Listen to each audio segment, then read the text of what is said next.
Damn, bro, I got hella games to play.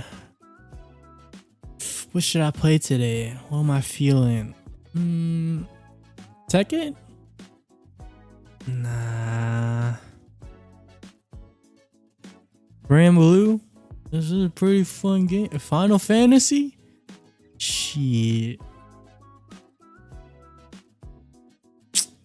Fuck, I don't know what to play. Okay.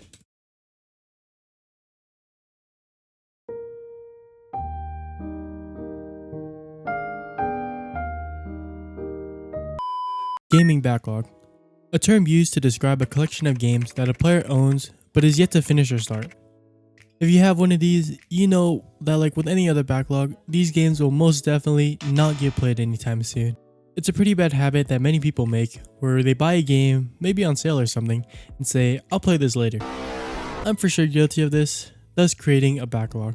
A collection built upon this mindset can leave a bad taste on these games, however, as many people, including myself, treat a backlog as a chore, something to chew through and finish. However, in reality, a gaming backlog is something that can't really be finished because there are a plethora of games out there, and while you play through the ones already in your collection, more will undoubtedly be added into it in the future. The main problem is, we could have an infinite amount of games in our backlog we say we're gonna play, but in actuality, we eventually wound up going back to that one game every time.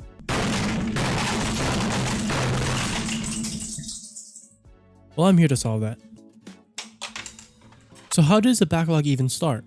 Well, there can be many reasons games you want to play can stockpile. It can be games that you got on release, but you have only played an hour of and never again. It then gets stored in your backlog and you'll say, I'll play it again some other time. You could also technically count subscription services like Xbox Game Pass because you have access to those games and can play them anytime as long as you have the service. Another way, which is my main way of making a backlog, is looking through a Steam sale and finding hella games on great deals. Over 50% off on games you've always wanted to play but never got the chance to because of the price. Then you stock up your cart on many games like this and say, these sales are so good I couldn't pass up on them. But it's way too many games. It's okay, I'll just play them later. As someone who's been mostly playing online competitive games all their life, I've got a lot of catching up to do. I've started to build this bad practice already with games like Final Fantasy 16, 15, and 7 Remake because I wanted to get into the Final Fantasy series along with other games like Persona 5 and God of War Ragnarok. It's not all JRPGs, I swear. That barely touches the surface of the games, not to mention that there are still plenty of games that I don't have that I still want to play. Many of you guys recommended me a ton of new games from this video that I wanted to try, like The Witcher 3, Outer Wilds, and etc. And honestly, the only thing stopping me is not wanting to add onto my backlog even more. Well, you might say, why don't you just buy the game only when you play it immediately? Well, fuckhead, I don't know. Wait, yes I do know. It's cause games go on a sale at times, and if I want to play that game and it's not on sale, well, I'm not gonna buy it, meaning I won't play it. Example here. I just finished Crisis Core Reunion, and goddamn, the ending was beautiful. And because I had Final Fantasy 7 Remake in my backlog from a sale, I just downloaded it and can play it straight up anytime I want. If I didn't, then I would have to pay full price if I wanted to play now or wait until another sale, which could take months, which would ultimately kill my hype for the game. Also, maybe I just don't have the necessary funds at the time when I do want to play it and it is on sale. There's just too many variables, and it's easier for me to just buy it at a good time and say, I'll play it later. Okay, let's get back on topic.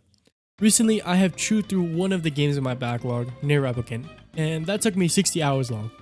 60 hours well spent, but still, that spanned over many months since I bought the game on May 2023 and finished it last month.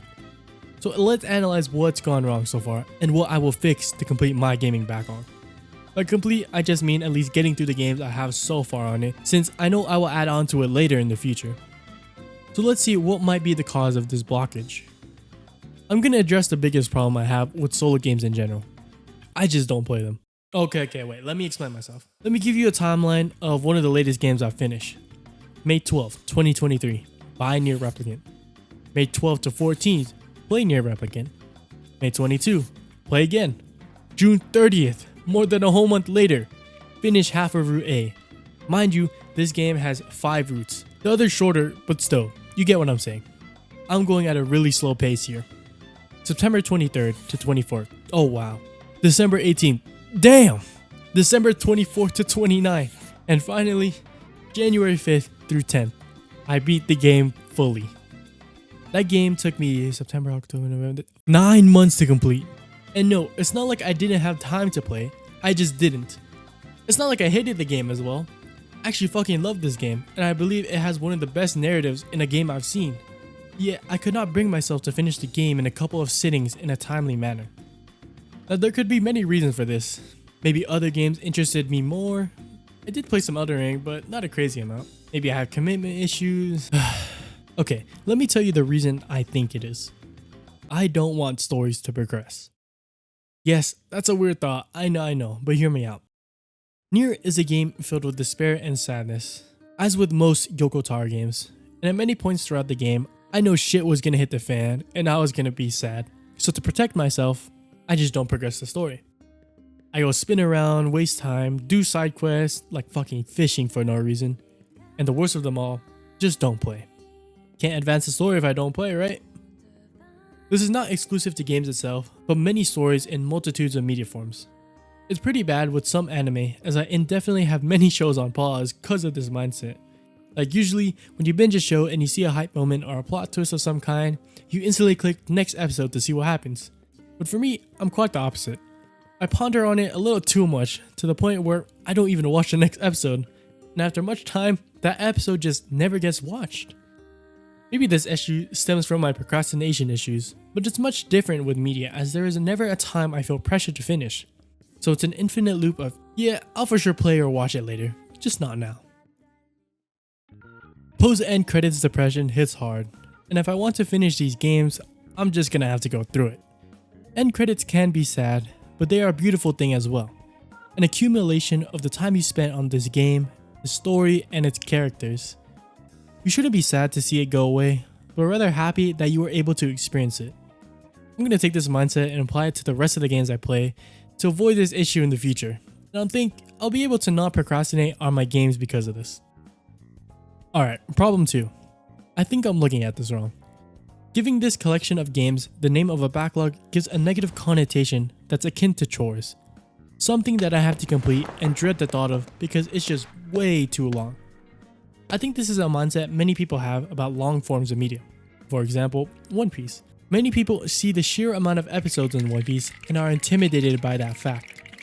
Thinking that because you have over 1,000 episodes to watch, you have to commit to the series, and the thought of watching that long for a show and it still not having a conclusion may push people away from the series. The same thought process can be applied to a backlog. Many see it as a long list of games that has to be completed because that's what a backlog implies. An accumulation of something, especially uncompleted work or matters that need to be dealt with. When in reality, it's gaming. It should have never been treated as work. It's a collection of endless options for your entertainment. It's not something necessarily you have to complete because you can't. Instead, it should be looked at as this ability to choose out any of those games to play whenever you feel like. With this, it becomes easier to play through your games without having the thought in that back of your mind. This brings me on to my next point. Don't force yourself onto one game. Like I said before, a backlog should be a collection of games to choose from, not one to check off your list one by one. And because of this, you shouldn't bind yourself to the game at the top of your list until that game is finished. Different games have varying vibes and they serve different purposes.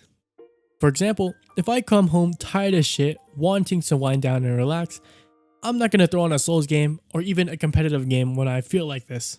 I'll throw on something easier to digest like Stardew Valley or Mario, as in that moment, I feel like I would enjoy these games more. Unless you're a motherfucker that de-stresses with games like Sekiro, then shit, be my guest. Forcing yourself to play a game without the right mindset can ruin the experience. So it's important to try not to force it. When you play a game, and the emotions you harbor when you play that game can deeply affect how much you enjoy it. This could be a video in and of itself, but anyways, just at least prioritize certain games to play for the vibe you're in. This pretty much aligns with another tip I have, which is drop games you don't find fun. You're playing to have fun, most likely. And unless you're a reviewer of some kind, you shouldn't need to subject yourself to pain and hatred just to get through a game you don't like. It gets good 40 hours in. I don't want to play 40 hours of this shit. People will judge you for doing this, but who cares, man? You have your own opinions, and if people want to throw pitchforks about it, then they can think what they want. Now, if you're up for a discussion of games, then I respect that. Time is precious, and a lot of people don't have that much time to work with. Spend it wisely, and if you don't think it's worth it to finish a game out, then don't feel the need to. Not every game in the backlog needs to be finished, and that's fine. If you're still having trouble with enjoyment of games, I can give some things to give a fresh look on video games as a whole. Firstly, consider connecting with others by joining certain gaming communities or finding friends that share the same interest in games, or that can just introduce you to other games that can reignite enthusiasm in the hobby. I know for me, one of my favorite things to do when finishing a game, or even finishing a show, is to yap to my friends that have played the game or recommended me the show.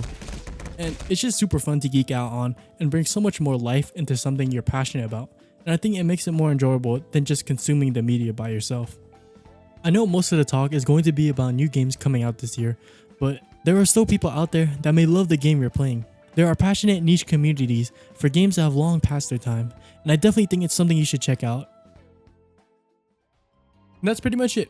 I'm going to use these as a rule of thumb for myself to play the games on my backlog, and for the future of the games that get put onto it.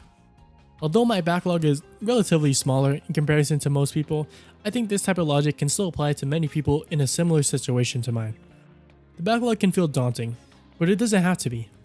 Remember that gaming is meant to be enjoyable, so try not to stress too much about the backlog. Focus on the games you genuinely want to play, and enjoy the experience. Like the incredibly overused quote goes, it's not about the destination, but about the journey there.